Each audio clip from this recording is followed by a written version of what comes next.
এরকম একটা দিনে দাঁড়ায় থাকতে হবে হাদি ভাইকে ছাড়া। তা আবার হাদি ভাইয়ের জন্যই দাঁড়ায় আছি, কিন্তু হাদি ভাই নাই। এটা অনেক কঠিন একটা সময় আমাদের সকলের জন্য, পুরো জাতির জন্য। আমার জন্য যে কোনো মত প্রকাশ করা এই মুহূর্তে খুবই কষ্টকর, খুবই কষ্টের। অনেক কথা গুছিয়ে বলার মতো আছে, কিন্তু এখন হয়তো বলে উঠতে পারবো না।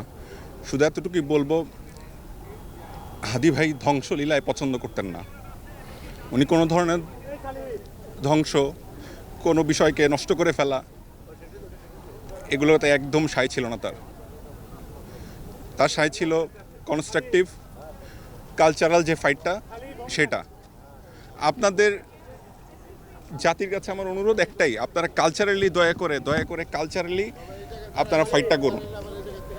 আপনারা সাংস্কৃতিকভাবে ফাইট করুন, পড়াশোনা করুন, স্কিলড হন। সেটাই হাদি ভাই চাইতেন। এবং আপনারা হাদি ভাইয়ের ভিডিওগুলো দেখেন, তার স্পিচগুলো শুনেন, তাহলে আপনারা উত্তর পেয়ে যাবেন। আমরা দেশটাকে গোছানোর চেষ্টা করি।